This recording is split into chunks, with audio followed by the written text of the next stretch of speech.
بسم اللہ الرحمن الرحیم۔ السلام علیکم۔ آپ دیکھ رہے ہیں یاسر ہب اور میں ہوں آپ کا میزبان محمد یاسر۔ خواتین و حضرات، ترمذی شریف میں حضرت مرہ بن کعب رضی اللہ تعالی عنہ سے روایت ہے کہ ایک مرتبہ حضور رسالت مآب صلی اللہ علیہ وسلم ہمیں اپنی وفات کے بعد پیدا ہونے والے فتنوں اور آزمائشوں کے متعلق بتا رہے تھے کہ سامنے سے ایک شخص اپنے منہ پر کپڑا رکھے ہوئے مجلس کے قریب سے گزرا تو حضور رسالت مآب صلی اللہ علیہ وسلم نے اس شخص کی طرف اپنے ہاتھوں سے اشارہ کر کے ارشاد فرمایا کہ فتنوں اور آزمائشوں کے زمانہ میں یہ سامنے سے گزرنے والا شخص حق پر ہوگا۔ حضرت مرہ بن کعب رضی اللہ تعالیٰ عنہ فرماتے ہیں کہ میں اس شخص کو دیکھنے کے لیے پیچھے بھاگا اور میں نے جب جا کر اس شخص کو قریب سے دیکھا تو وہ حضرت سیدنا عثمان غنی رضی اللہ تعالی عنہ کی ذات تھی۔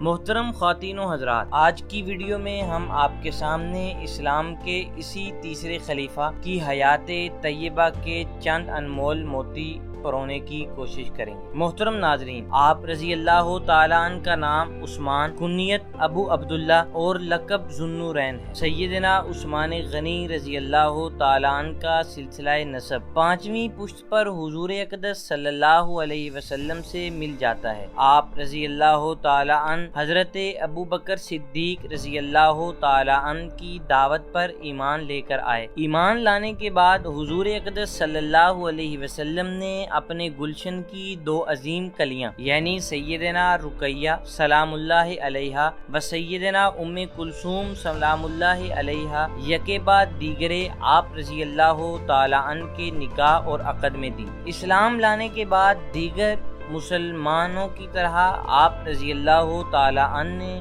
بھی اپنے رشتہ داروں اور چچا سے اسلام لانے کی وجہ سے بہت زیادہ ظلم اور تشدد برداشت کیا۔ بالآخر حضور اقدس صلی اللہ علیہ وسلم کے حکم پر آپ اپنی بیوی سیدہ رقیہ سلام اللہ علیہا جو کہ حضرت صلی اللہ علیہ وسلم کی بیٹی تھیں، ان کے ہمراہ حبشہ کی طرف اسلام کے لیے ہجرت فرما گئے۔ آپ صلی اللہ علیہ وسلم نے ارشاد فرمایا کہ حضرت ابراہیم علیہ السلام کے بعد حضرت عثمان غنی رضی اللہ تعالی عنہ وہ واحد شخص ہیں جنہوں نے بمائے فیملی اللہ کے راستے میں ایک ملک سے دوسرے ملک میں ہجرت فرمائی۔ بعد ازاں جب اللہ تعالی کی طرف سے مسلمانوں کو مدینہ کی طرف ہجرت کی اجازت ہوئی تو آپ رضی اللہ تعالی عنہ مدینہ منورہ میں اپنے خاندان کے ہمراہ تشریف لے آئے اور حضرت اوس بن ثابت رضی اللہ تعالی عنہ کے ساتھ بھائی چارہ فرما کر ان کے گھر میں قیام فرمایا۔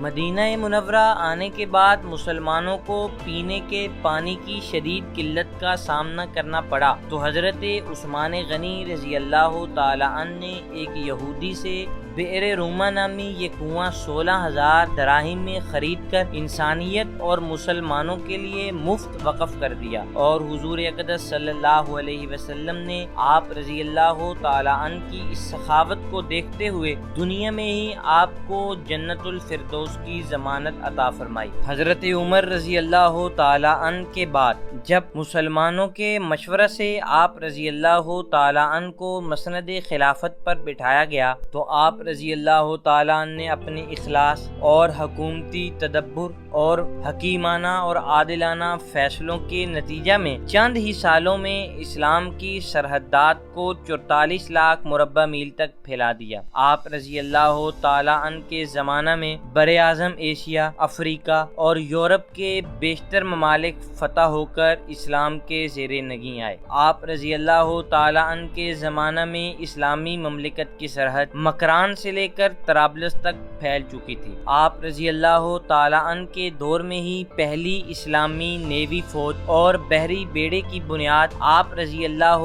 تعالی عنہ کے حکم پر حضرت امیر معاویہ رضی اللہ تعالی عنہ نے رکھی تھی۔ آپ رضی اللہ تعالی عنہ نے اپنے دور میں سرحدی افواج کو متنبہ کیا تھا کہ تم اسلامی ممالک کی عوام کے ملازم اور پہرے دار ہو، لہذا تم ان کی پہرے داری میں کسی قسم کی کوئی کوتاہی نہ کرنا۔ محترم سامعین و ناظرین، 18 ذی الحج کو جمعہ کے دن نماز عصر کے بعد عالم اسلام کا یہ سپوت باغیوں کے ہاتھوں 82 سال کی عمر میں شہید کر دیا گیا، اور آپ رضی اللہ تعالی عنہ کے خون کا پہلا قطرہ قرآن مجید کے اوراق پر گرا، اور وہ قرآن آج بھی استنبول کے میوزیم میں آپ رضی اللہ تعالی عنہ کی شہادت کی گواہی دے رہا ہے۔ محترم ناظرین، آپ رضی اللہ تعالی عنہ اس کائنات اور اس امت کے واحد شخص ہیں جو 44 لاکھ مربع میل کے تنے تنہا مالک اور حکمران ہونے کے باوجود اس طرح مظلومیت کے ساتھ شہید کیے گئے کہ 3 دن تک آپ رضی اللہ تعالی عنہ کی میت بغیر جنازہ کے خون میں لت پت گھر میں پڑی رہی۔ بعد ازاں